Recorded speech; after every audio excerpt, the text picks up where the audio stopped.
Welcome to Paul Lawson Chats, a podcast for helpers. In each episode, we'll hear stories from folks from various companies and organizations who are making a real difference by bringing positive change and infusing radical good into their workplaces, communities, and world. All right, so today we have Ryan Dew, Senior Vice President at Mid-City Electric in Westerville, Ohio. Ryan, how are you? Hey, Paul. Doing good. It's a lovely, beautiful Friday in cloudy Columbus, Ohio. It is.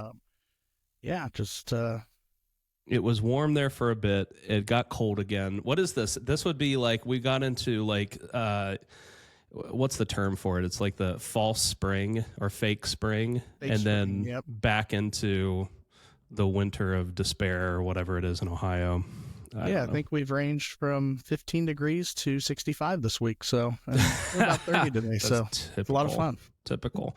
Well, thanks for joining me. First episode of Paul Lawson Chats. You know, this is a podcast I wanted to get started to kind of highlight people in different industries. Like I'm from construction. I've been working with your company now for like 6 years, and I wanted to just highlight stories of people who just are trying to make an impact, trying to make a difference. And what is your background? How did you end up where you're at Mid-City? Sure. Yeah. So, my grandpa started the company back in 1960. And, when I was growing up, I always knew what it was. I always knew about it. I didn't necessarily have a close, intimate connection with the company aside from, there were times where my dad would take me and my brother. I remember one specific time, Polaris Mall flooded, and we were doing a job out there. It was a Saturday morning. My dad came and got me and my brother Jimmy. Said, "Hey guys, come here. We're going to go help clean up water. This bathroom is flooded at the mall, and we're going to go." So, we reluctantly got in the car and went, and we went down there and we cleaned, and I noticed nobody else was there helping. And I kind of asked my dad, I was like, what's going on here? And he's like, "This is the right thing to do." He's like, "These are our customers, they're in need, and we're going to go service our customers." And it was at that moment I was like, this is pretty cool, to see my dad living that in the company that my grandpa started. And, before that time, I'd never really thought about working at Mid-City. I was probably like a freshman in high school at the time, and really I still hadn't considered working there. I was pretty into sports, and sports took me, pretty far. Yeah. And, as soon as I graduated, I went off to Ohio State to play baseball and had a really fun career there, got my degree. And I kind of realized when my baseball career ended, I was going to have to work. And I had a few job opportunities right out of college. Most of them were like insurance sales or medical supplies. And I kind of asked my dad one day, I was like, "Hey, what would it look like if I wanted to come work for Mid-City?" And he said, "Well, I would want to put you out in the field, have you learn, what we do, how we do it, see what people go through on a daily basis out on the job site." And reluctantly and I was a little scared, a little nervous. I said, "Sure. All right, let's try it." Yeah. Did you get any, like when you dove into the field, was there any like kind of culture shock? Because like from working at Mid-City and working with our apprentices and stuff, a lot of these guys come in as kids, student partners, and then they work their way up to journeyman and then foreman and general foreman and all that. Whereas you kind of came in with a different introduction. Like, did that cause any kind of like weirdness, or what did you experience with that? So, coming to work for Mid-City as a Dew, as the son of the president, the son of one of the owners. Right. I didn't tell people my last name for as long as I could. That's I was fair. Just Ryan. Yeah. And, it was funny because I didn't want to be treated differently because of who I was or who I was related to. Wanted to make my own way, wanted to get in there and show people that I was a hard worker. But it was interesting. I still remember, going to the store to buy my first set of tools and learning the names of all the tools. And, it's like everyone I talk to, they're like, "All right, well, now get ready to leave your feelings at the door." You go there, Oh yeah. you know, it just that's just always how it's been, and you know, it's a tough industry. Everyone's tough, and you know, you want to appear tough. So you were able to see that firsthand, like you were there right in front of it. And I think that's what makes your perspective very interesting, is that you didn't come into leadership just like launching into leadership. You started out in the field with folks, heard their stories, were out there with them, and then now you're in the position that you're in. So that gives you a really cool perspective. Because I think that that's kind of part of it with this whole thing, is that like when you're in leadership of a company like you're in the industry that we're in, this is the conversations we're going to have are going to tap into well-being and mental health. It's going to be more than that. But like in an industry that's so stigmatized around this thing, like you're coming at a perspective where you've seen the stigma, you've been in it, you've been around it, you've confronted it, so you understand the importance of getting around it because you've been around it. And I think that's a good perspective to have. Yeah, and I mean, it's something that really, until the last few years, really nobody talked about, right? Mm-hmm. It's, being in a rough and tough industry, you don't want to be vulnerable. You don't want to show weakness. And I still remember those couple years I was working out in the field. There were some really difficult days, and I remember I would go home, just plant myself on the couch, and Jen, my wife Jen, would just be like, "You okay?" And I'd be like, "Man, this is hard."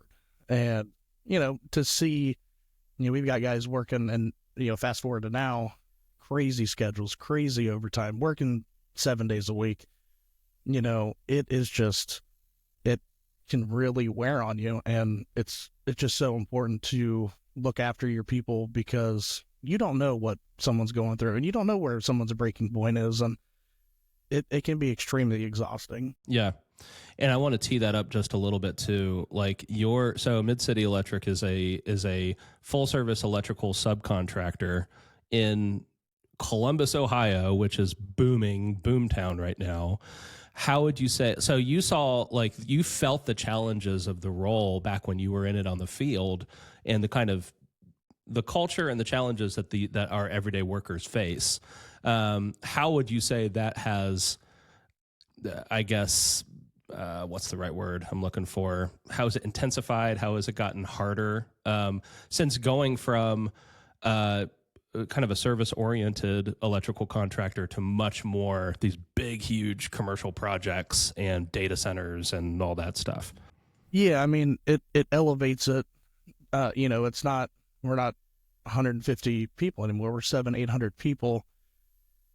And on these mega projects, you've got these timelines to hit. We always need more people. We need to work more hours. And it intensifies because the schedules are so much shorter. Everyone wants their job done. And when you've got 8 to 10 really big projects going on, it's really hard to juggle. A lot of times the jobs that aren't working overtime, those guys are going to come over and work on the other jobs that need extra people to work overtime. Yeah. So it's just, there's been times where it's just kind of haywire you just don't know how some people juggle it. And that's something that kind of wears on you. And kind of the leadership team of the company is trying to sort through, hey, how do we, navigate these waters and make sure that everyone's getting rest and everyone's able to mentally recharge and have a weekend to look forward to. And when you work 10, 12, 14 weeks in a row without a break, that's when things can get, extremely challenging, for people to just get burnt out and tired. Yeah. And that's I think perfect segue into the next question is like, okay, I think what I've seen in construction too is it's like a lot of the challenges around schedule and crunch and all of that stuff, that's going to be really hard to work out and change in the short term.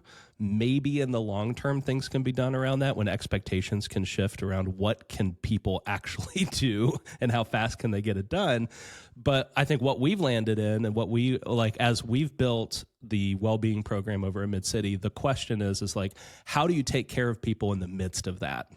How do you take, like, knowing that schedules are going to be hard, crunch is going to be there, how do you take care of people in the midst of all of that? And I think that we've been experimenting with that for the last several years since we started this. So I want to kind of tee up the next question is, how did Mid-City enter kind of this well-being movement? And how has it kind of progressed from where it started from your perspective? Again, I've talked till I'm blue in the face about this thing, but I want to hear it from you. I always feel like Mid-City has always truly cared about its people. When we look at our core values, doing the right thing, treating our people like family, I really feel like that's something we've always done. But I think within the entire industry, there were certain things out there that we just either didn't realize, or we were just so numb to things that were going on, right? I remember, very early on, I was in safety, and, I'd go through these safety trainings, and, you would try to teach people, and they had always done things a certain way. So getting that mindset of like, hey, I understand this is how we've done it in the past, but this is what we need to do now so we can ensure you're going home safe every day. Well, it's very similar with, mental health and just well-being of people. We're in this industry that's always you've always kind of cut yourself off from that, and you didn't talk about it, trying to normalize, hey, these are things we do need to talk about because we actually do want to make sure you're okay.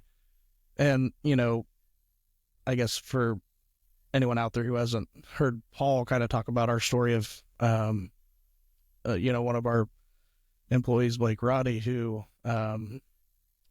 committed suicide. I think that was a real eye opener because, in hearing some of the people who worked with him, they had no idea.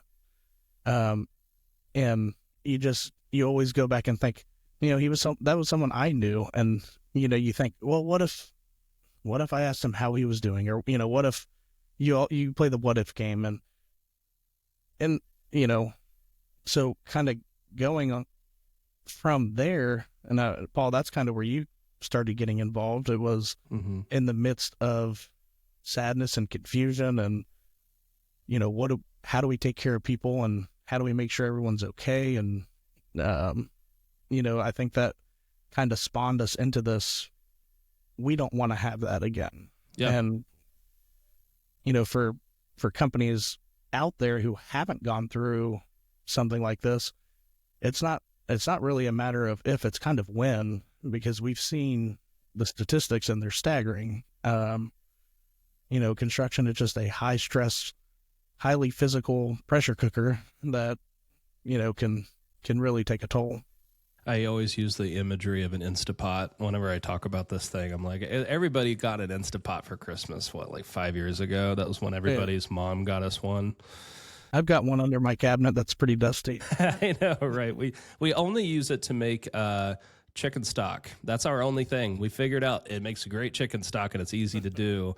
And I tried ribs in it one time because somebody said, like, you don't sleep on Instapot ribs. They're fantastic. And I was like, I'll try it. And then they weren't very good.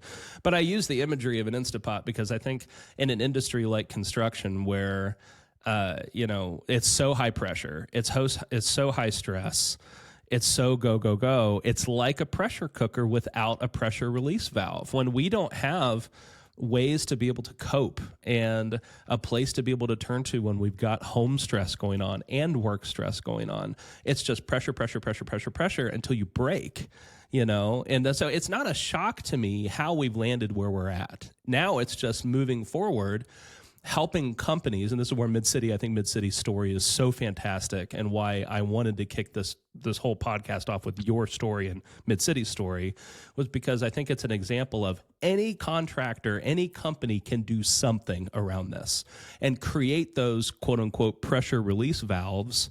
That it doesn't mean the pressure goes away. It just means that you have a way of being able to process that pressure and do something about it when it gets to be too much.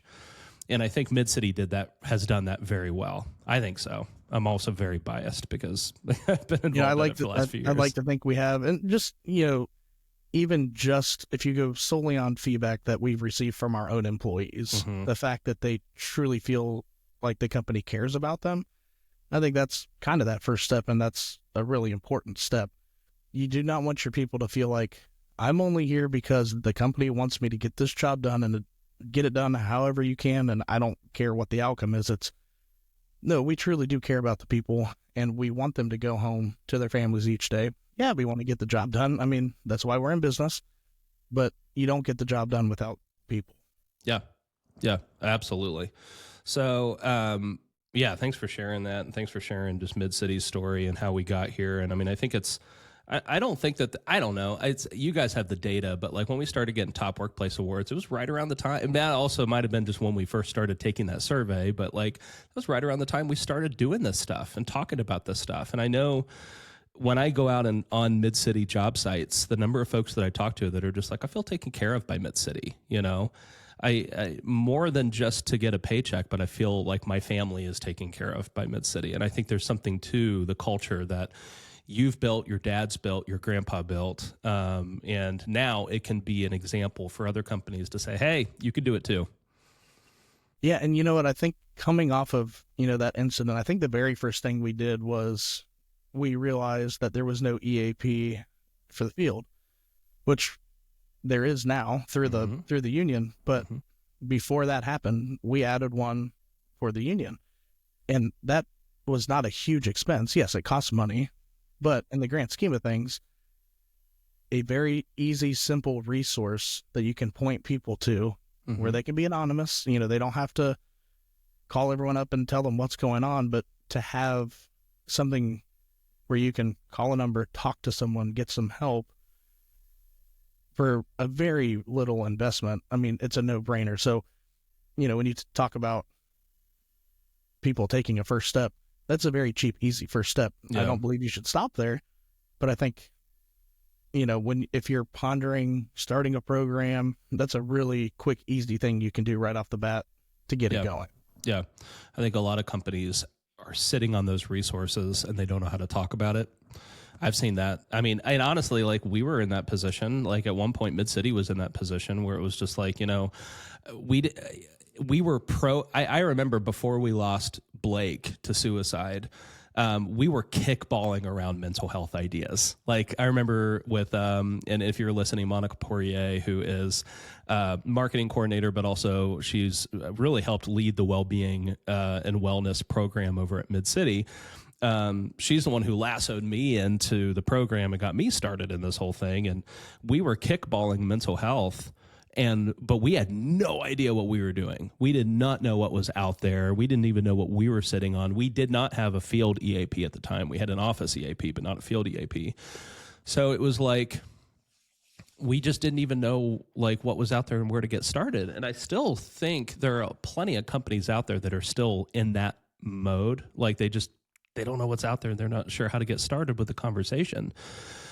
And I think one of the messages is, and you can speak to this too, is just like, if you're proactive right now and you have not experienced either a suicide or an overdose tragedy in your field workers, if you haven't experienced that yet, stay there, be proactive. Like, so it's one of those things where it's just like being proactive can be kind of uncomfortable because then a lot of folks are just like, well, it hasn't impacted us. I mean, I know it's impacted a lot of other people, but I mean, I just don't see it happening to us or anything, versus when you're reactive and you have a picture of the family on a GoFundMe, that was impacted by the suicide. Now it's just like, no, it's go time. We got to do this thing. So for all the companies out there that are still being proactive, stay proactive and keep it going. Would you speak to that a little bit? Well, yeah, and I'm going to use another safety reference because when I was in safety, this has been a long time ago, but it was when it was a new push for safety. Safety had never really been pushed in the industry. And when I got into it, it was essentially because we had to have it. And when it's very uncomfortable at first. It's having a lot of conversations of why do we have to do this? Why do we have to do that? I've never done this. I've never done that. But the end result is you're helping people go home safe each night.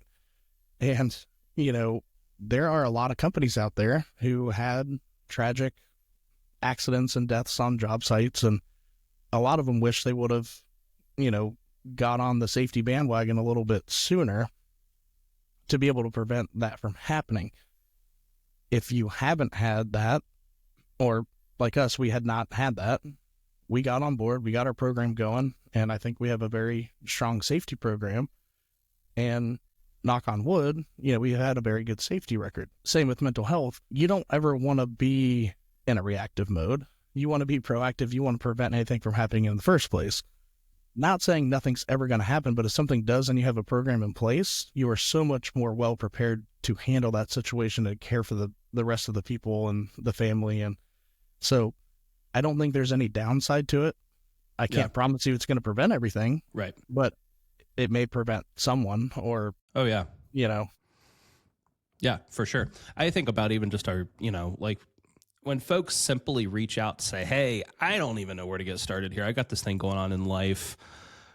Do I call an EAP? Do I call 988? Do I call this? Do I call that? The fact that folks come forward and ask that question might have been a fork in the road for them. Like they could have just kept going down whatever road they were on, which was confusion, uncertainty, not knowing where to start, and then it just gets worse. Versus, hey, I know you guys have talked about resources. I know this is a thing. I just want to check that out. I feel like I need to, either for myself or for my family. That to me is like, we've had that happen so many times that I guarantee you in Mid-City's program has saved lives. I guarantee it. So and that's awesome. why you do it, right? Yeah.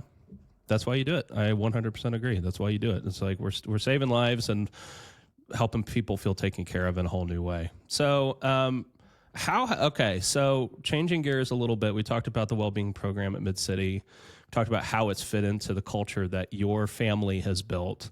How has all of this impacted you as a leader and as a helper? So again, this is a podcast for helpers, and I consider you are a helper. You are a leader of a company, but like you're an advocate for people around you. So you're a helper. So how has that culture impacted you? Yeah. So it's kind of interesting, right? Cause I'm not a stereotypical kind of construction guy. I'm, wired a little bit differently. You haven't cussed yet. Well, I'd like to say that. We'll get there. I'd like to say that was true, but, right.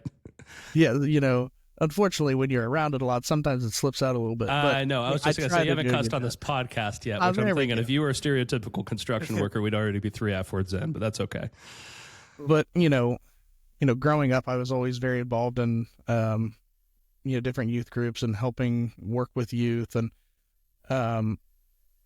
that's something, I've always just cared for people. And, when it comes to construction, I think it fits very well because a lot of times people aren't well taken care of. And for the last 5 years, I've just, transitioned in more of an operations role. So I'm kind of back on job sites quite a bit. But when I was filling the CFO role, really, I didn't have a lot of contact with the field. So my first 10 years, I was on job sites almost every day.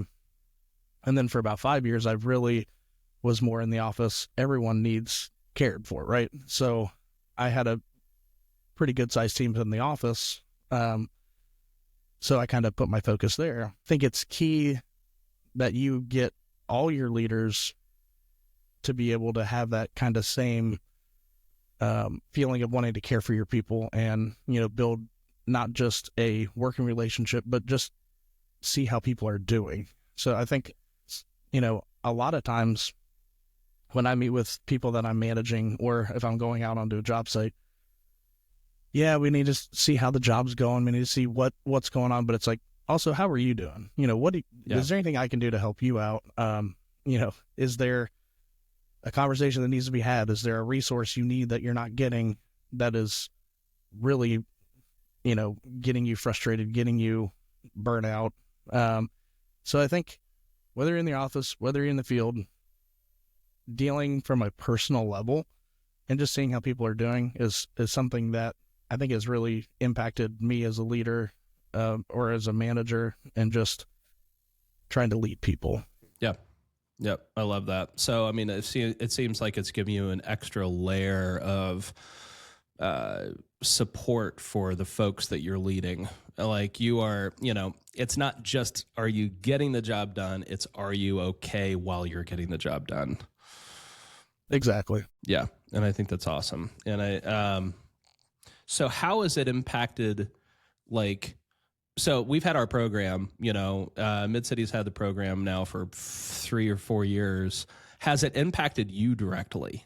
Yes, as a leader and how you lead people, but has it impacted you, like, and just in your life? Yeah, and I mean, you know me pretty well. Pretty dedicated, to a fault sometimes, right? There are times where I've had to step back and say, I need to process some of this stuff. There are times, my wife Jen, she's very driven as well, and it's kind of funny because we both work really hard, and sometimes, it's like, hey, you've been doing a lot, and are you doing okay? And I think, and it may be just because I was raised in construction or I've been in construction, but for me personally, a lot of times I'm the last person to say that anything's wrong. I'll just, you bury it deep and you focus on everything else that needs to get done. And, yep. Sometimes you have to realize that, or I have to realize with this well-being program, I am an employee too.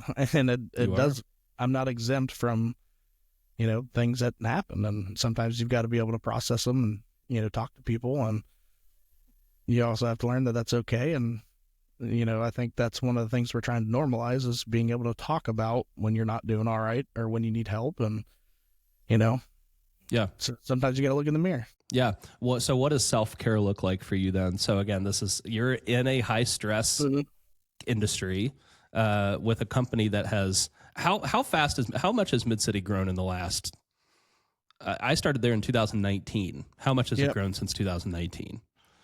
Significantly. Yes.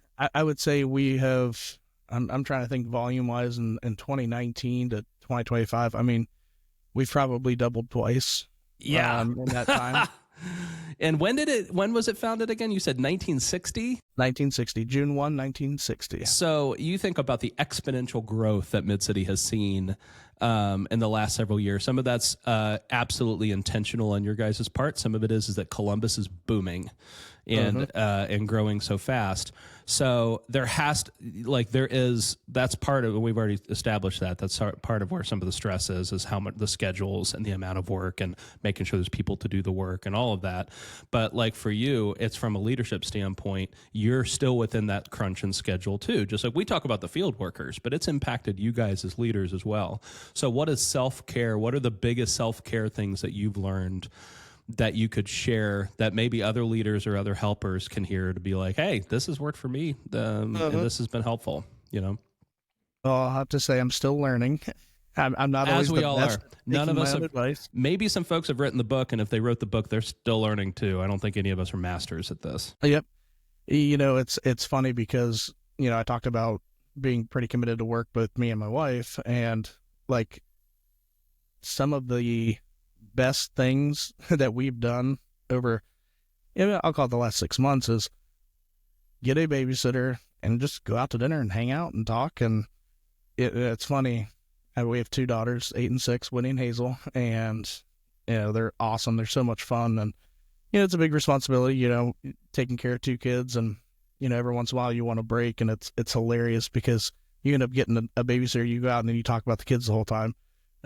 Which is hilarious. Like, oh, I wonder what they're doing. And, then you get home and they're all excited to see you. But yeah, I think it's just being able to disconnect from work a little bit to focus on, your family or your spouse. And, I would say golf is kind of my other out. Like, it's been a little tough because Ohio winter, it's pretty tough to golf, but yeah, we're coming into the season. So, but yeah, and then, every once in a while I'll have an intentional guys night where, hanging out with your buddies and having a good time. And, but yeah, it's something I'm still learning. I meet with Monica. You mentioned Monica who she actually was starting to do like physical wellness, even before our mental health program. And now it's kind of all one program now, but just talking through, for me, when I'm under a lot of stress, learning to deal with that and deal with it in healthy ways, right? Because there's unhealthy ways to deal with it too, and it's easy to get caught up in. For me, people can respond two ways to stress. A lot of times, they either can't eat or they want everything in sight. And for me, Yeah. it's like, I'm stressed out. Give me that comfort food because that's what I need right now. And that's actually replacing that with other healthy ways to reduce stress can be good twofold instead of relying on that 10 minutes of comfort and then like, holy cow, what did I just eat? I'm right there with you. I agree. That is one of my vices as well, is stress eating, and it's kind of one of the. But again, that's why I wanted to focus on again, the stress and the crunch and all of that of our industry isn't just going to magic poof go away. It's something that I hope that it's processed and worked through in the future, but right now it's here. So what do we do in the meantime to take care of ourselves intentionally? Because like you said, there are many ways to negatively cope. Many, many, many ways. And that's where most folks, that's just what they go to because that's what they learned from their parents, or that's just what they've seen as the norm. And it's so important for us to normalize coping and processing stress in healthy ways. So, so for me, for you, it sounds like community, connecting with your guy friends, getting out there and having intentional time with your wife, open communication with her. And that's awesome. Probably number one. And being able to have that open conversation of like, man, I've got so much stress, I've got so much to do, and I just need your support, and having someone who can support you in that. And a lot of times there's not much they can do, but knowing that you have an ally who's there for you, who you can talk to and lean on, that's extremely helpful. That's having a truly listening ear half the time is like, man, it's cathartic, to just get it out. It's so important. That's awesome. So, all right, what would you tell other companies who've been on the sidelines and they haven't committed to a well-being program yet, coming from a company that you've been doing this, you've been experimenting with it, Mid-City's been experimenting with this for a few years, kind of figured out a program and have seen wins from it? What would you tell another company who they're on the sidelines still? Yeah, and I'll go back to the core value I talked about earlier. I guess it's two core values, but doing the right thing. I mean, taking care of your people is the right thing to do, and treating your people like family. Think if you had a sister, a brother, a spouse, someone going through something, and they went to work every day and worked for a company that they didn't feel valued and didn't feel cared for. Now let's flip it on the head, and that person works for someone who truly cares about them and is able to get them the help they need. There's two different outcomes. It's not guaranteed that something terrible is going to happen, but when you are truly caring for and helping, the well-being of someone, you're at least providing a more positive outcome in most cases. Mm-hmm. And I know, working here, I do know that I'm cared about, and it's a very refreshing thing to come to work every day and not dread it. And so for anyone who's thinking about doing it, one, it's the right thing to do for your people, but two, in everything in business, you look for what's my return on investment, and Paul, earlier and talking with you, I didn't even realize some of the studies that were coming out showing that it actually is a very positive return on your investment. Again, not the reason to do it, but hey, that's a nice byproduct if it's also going to help. So it's kind of a win-win there. I think that's what I've come back to over and over again when it comes to these kind of programs. What we do with these companies is like, you do it for the main purpose of saving lives. You're doing it to make the lives that are currently attached to your company, make them better, and the lives for their families as well. But the byproducts of retention and return on investment and all of that, those are all still there. Those are things to celebrate too. It's just, that the focus, the thing that makes you believe in your program is that primary purpose. It's to save lives. It's to be thinking about, if I think about the GoFundMe picture of Blake's family, and to think about, there are so many other family pictures that are represented in our industry that these programs are keeping those pictures whole. Uh-huh. You know, so to me, it's like this is purpose, this is mission within industry. This is something that you can be a senior vice president, you can be a CFO controller, you can be a general foreman, you can be a journeyman electrician, you can be any of these things and still be an advocate believing in this mission because it's the right thing to do. Now, tell me about the future of the construction industry if we keep doing this, if we keep heading in the direction of normalizing, hey, it's okay to not be okay, changing our culture on job sites, getting it to a point to where we don't have to do the whole leave your feelings at the door, they don't belong here, you know, the stuff that you saw when you're out in the field. We're going to change that 5 to 10 years down the line. What does the industry look like when we've figured this out? Yeah, I think what's cool is we're already starting to see some of that with some of the general contractors out there, you know, starting to really buy into well-being as well. Mm-hmm. You know, I see it from our 700-800 people, and to see how far we've come in such a relatively short amount of time, right? A few years. If we can continue to share that story with the other contractors within Columbus, who again completely booming, a lot of different companies and people have moved here or moving here. The impact that can make is just almost unfathomable, because when you look at the statistics on how many lives are lost within this industry, if we could somehow turn that tide and start reducing those statistics, mm-hmm. you make construction a more desirable industry to be in, which we need more people in this industry. It's a great industry, and when done the right way, we can continue to build the industry and continue to get the younger people to want to do this type of work. Well, if they know they're going to be taken care of, and they know that, you know, their lives aren't going to be miserable, and that it's a sustainable future for them, I mean, the possibilities are endless.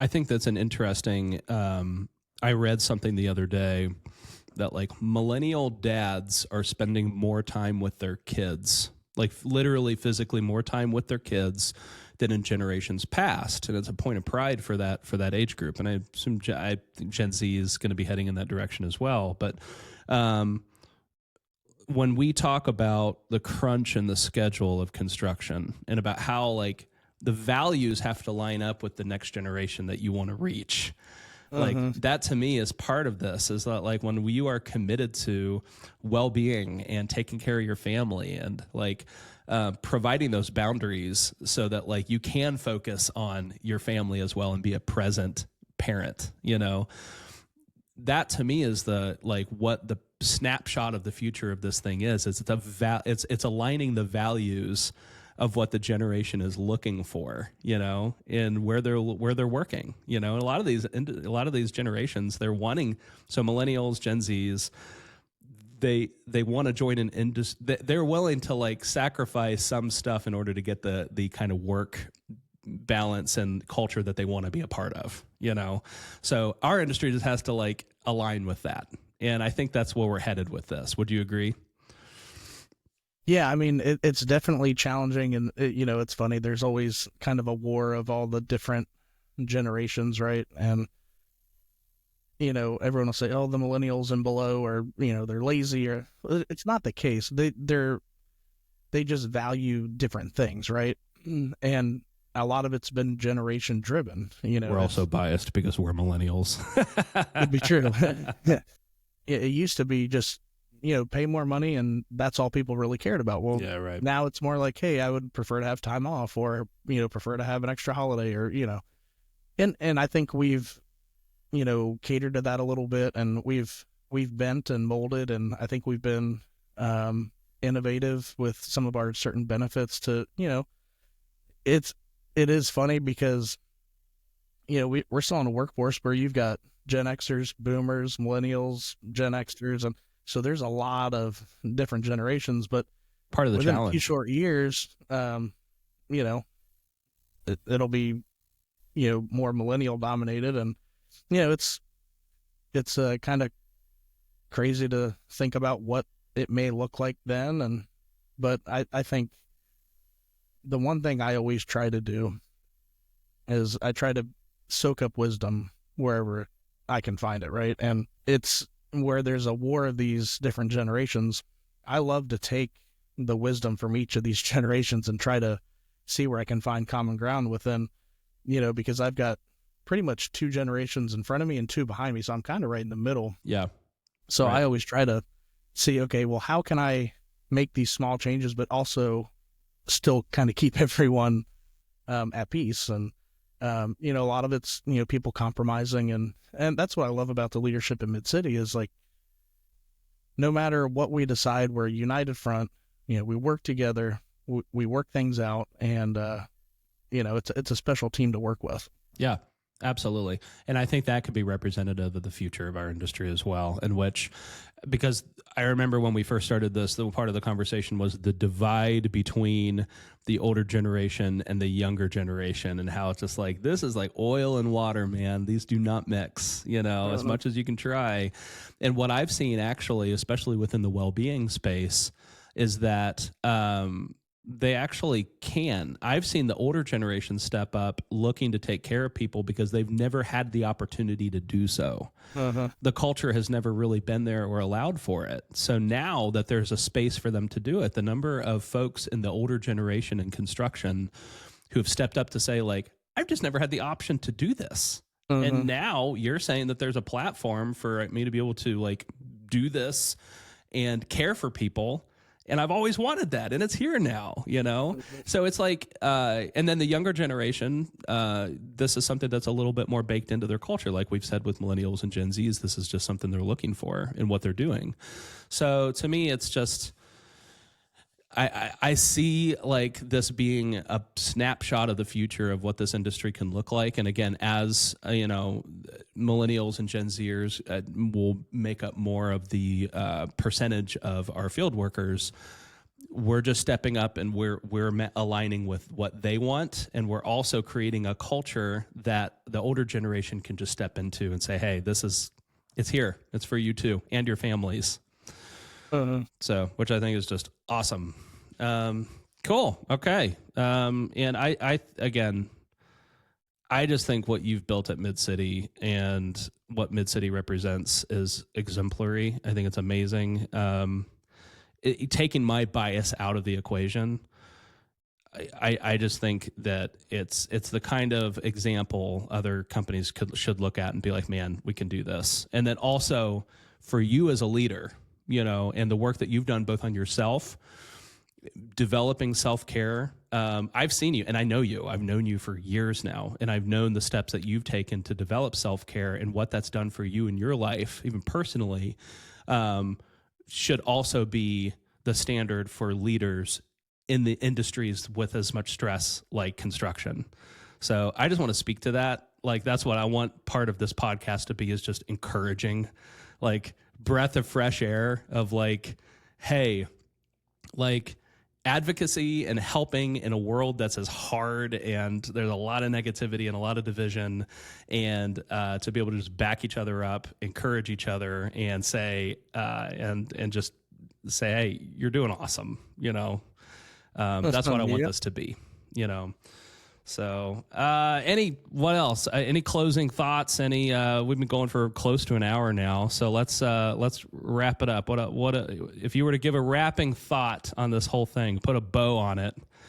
I know you're a Christmas junkie, so put a bow on it. I do love me some Christmas. I know you do. Yeah, I think it's a whole team effort, right? I think, what can make a program transformational is when you've got a bunch of people bought in to, what the goal is. Same thing in business, right? When you have everyone working together, rowing in the same direction for one common goal, it can be extremely successful. When you have everyone in favor of taking care of your people, then people are going to get taken care of, and it becomes contagious. And, we can get caught up in the day-to-day hustle and bustle of the job. I mean, I know my calendar fills up quick and it's easy to, but when you have other people kind of pulling you back in and saying, hey, let's not forget about this. Let's remember to do this. You kind of, you're able to just continue to push that mission forward. That's what I've experienced here. And, a lot of it has been through all the advocates pushing the program, right? I've been a huge supporter of it. My schedule doesn't allow for me to participate in everything. I go back to the listening training that you did for us last year, and it's crazy how if you just sit back, listen to someone, and not just listen, but acknowledge it and understand what is being said to you and being able to fully kind of comprehend what someone's going through, that can be a really powerful tool. So, yeah. You need a good team around you to push it forward. And, I'd like to think we're doing a great job. We're not perfect, and we're going to continue to improve and, try to take the best care of our people that we can. Awesome. Thank you for being on this podcast. I appreciate you very much. Again, if any of you guys are listening, midcityelectric.com, check them out, and keep following along, and we'll catch you on the next episode. Thank you so much. Awesome. Thanks, Paul.